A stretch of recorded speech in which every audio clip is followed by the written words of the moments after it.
So I had this thought that I was going to record this video while I was doing my makeup, but my ADHD, self-proclaimed, is way too much, so I could not do that. Now, we are just going to make this video to discuss Britney Spears' book, The Woman in Me, and Jamie Lynn Spears' book, The Things I Should Have Said, or Things I Should Have Said.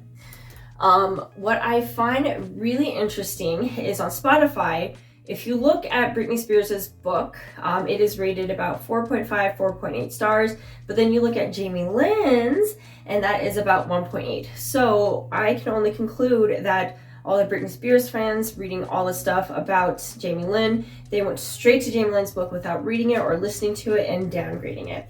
Because all in all, I really feel, being an unbiased opinion, her book wasn't really that bad. It really talks about her life, and you can clearly tell that she is living in a different time than Britney Spears. And it was pretty clear that she had different restrictions than Britney Spears. So we'll get into that in a minute. One thing that I can relate to is that the Spears family had 3 children. So you had Brian, Britney Spears, which were about 4 years apart, and then Jamie Lynn Spears, who was born about 9 to 10 years later. I think it was 9 years later. That is basically the same thing as my family. My sisters are about 8 and 10 years older than me, and I was born in 1989. Happy accident by my parents, obviously. So I can understand that there was a differences in parenting. Britney Spears and Brian Spears were raised in a different way than what Jamie Lynn was going through. Now, in Jamie Lynn's book, and I believe in Britney Spears' book as well, they're talking about how Jamie Lynn had to go through the fact that their parents were divorcing. Meanwhile, Britney and Brian were growing up with a alcoholic father, and the mom constantly yelling at him and basically causing a scene because he was drunk most of the time. So obviously, there's 2 different parenting. One thing that was really interesting that I picked up on was Britney Spears had mentioned that she bought her mom and Jamie Lynn a house to live in apart from their father. Now, Jamie Lynn, in her book, she does mention that Britney Spears did do that, but under the condition that the mom had to agree to divorce the dad, because obviously the children knew that the relationship was not going anywhere and it was not substantial. Britney Spears, on her side, said she felt that Jamie Lynn did not appreciate all the things that she was giving, and she kind of had an attitude. But however, on the other side, in Jamie Lynn's book, she's talking about how even though their mom promised Britney Spears that she was going to get a divorce from her father, that didn't necessarily mean that dad was going to be gone forever. Mom kept on letting dad come into their life. He kept on appearing and reappearing. So then Jamie was asking mom, like, aren't you guys divorced or whatever? Why is he over the house so often? And the mom essentially was painted up to be a pushover and saying, well, that's still your dad. So in the end, they did get divorced, but they didn't really uphold to the bargaining of divorce. So Jamie Lynn had to deal with that. Britney Spears and Brian Spears were out of the house. So basically, Jamie had to deal with it, and she didn't like it. So she had mentioned in her book that she just cooped up herself in her room. She was really rebellious. She didn't want to do anything. She did not clean up or whatever. So I can understand, like, on Jamie's side, that she was kind of depressed and she didn't want to deal with like her parents even though they're divorced, and then Britney's kind of seeing it as child is being like very disrespectful and whatever. All in all, what it basically means is that both sisters were not communicating what was going on. And I do feel that like throughout both of those stories, most of those issues could have been circumvented had they been able to bond and form a sisterhood than what unfortunately they had. So the handling Jamie's teenage pregnancy and Britney Spears' unfortunate abortion because of Justin Timberlake. So I feel that if Britney Spears was not pressured to like keep on going, keep on working at it and everything like that, I think she'd be better off. Now, Jamie Lynn, basically when everybody found out she was pregnant, everyone was pretty much pressuring her to have an abortion because she was too young and X, Y, and Z. I mean, if you've had a teenage pregnancy or you know someone who had a teenage pregnancy, you understand what kind of stuff that Jamie Lynn was told. But I'm so glad that she kind of ignored everybody's comments and did what she felt was right for her, which was holding on to the baby. Now, Britney's side. Obviously, it was kind of difficult because it was 2 celebrities with 1 pregnancy. So it not only affected Britney Spears, but it also ultimately affected Justin Timberlake. But I think it's really shitty though, because Britney Spears, obviously, I think we all knew that she was going to be a mom. I don't know why, but I just felt like she'd be a great mother way before Kevin Federline's kids.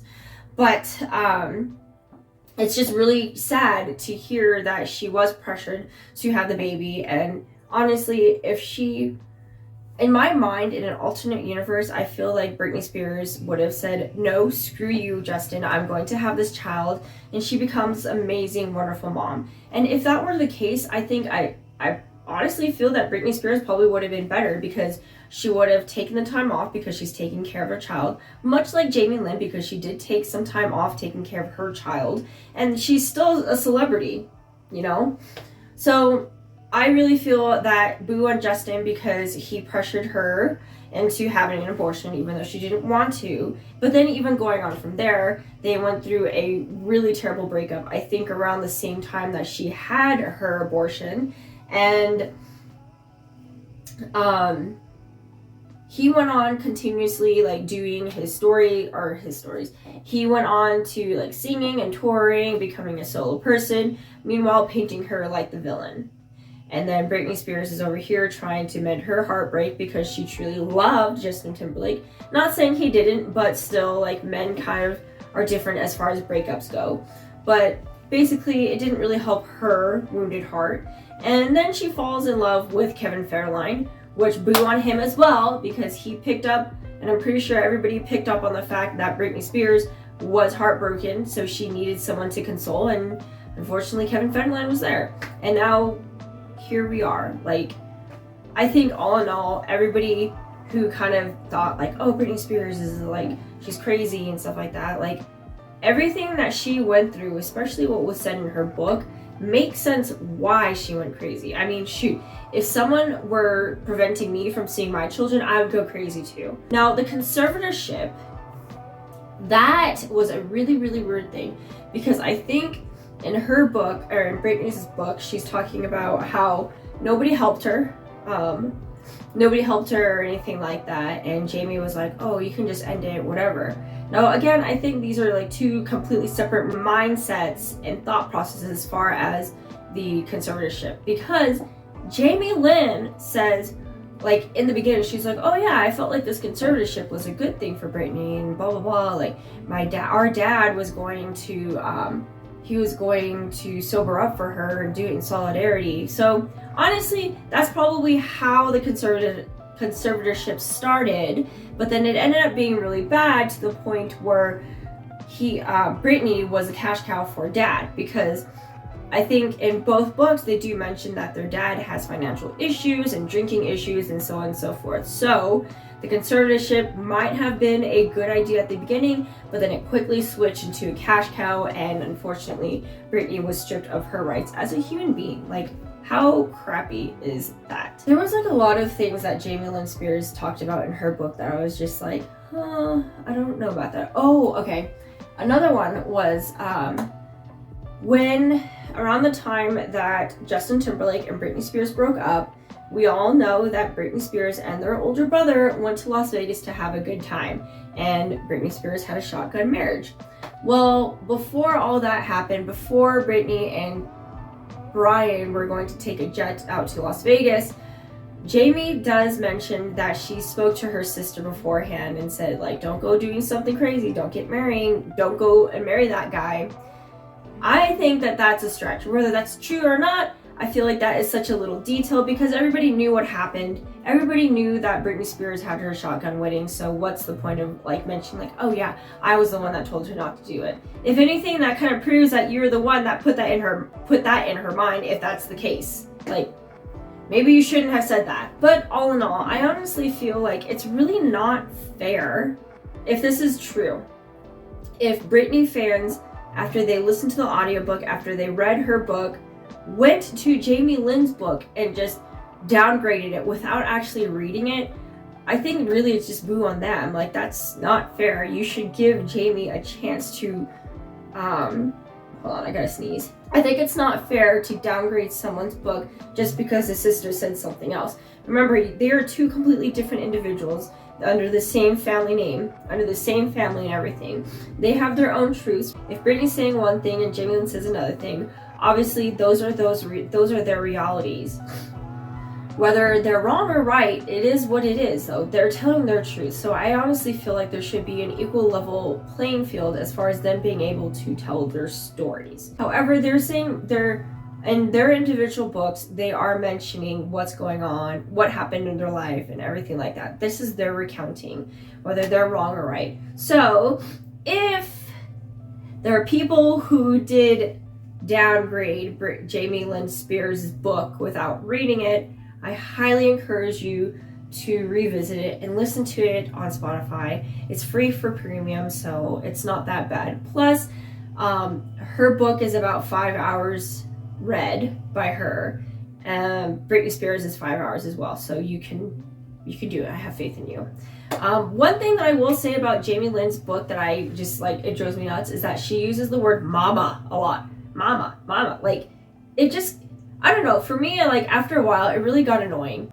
I forgot to mention, in Jamie Lynn's book, she mentions working on the set of Nickelodeon and being under the director, Dan Schneider. I thought that was really interesting because I also read Jeanette McCurdy's book, I'm Glad My Mom Died, and she discusses the same director in a different light, how he was really creepy and he would do really weird things, to the point where Nickelodeon did do something about it where he wasn't allowed to be around the actors, but he was still doing his job as a director in a way. Jamie Lynn talks about how Dan Schneider was like a really respectable director and X, Y, and Z. That made me feel super uncomfortable just because Jeanette McCurdy's side is very different. And there are a lot of news reports and articles about Dan Schneider painting him in the light that Jeanette McCurdy had mentioned in her book. So it kind of makes me wonder if it's also the same way how Jamie Lynn knew Dan Schneider in a different way that Jeanette McCurdy did. So perhaps at the beginning of his career, Dan Schneider wasn't creepy. Maybe he was professional and everything, and then he got super lax and he ended up being creepy and weird the way that Jeanette McCurdy talks about. Regardless, it's really interesting to see that there's two different perspectives of the same person.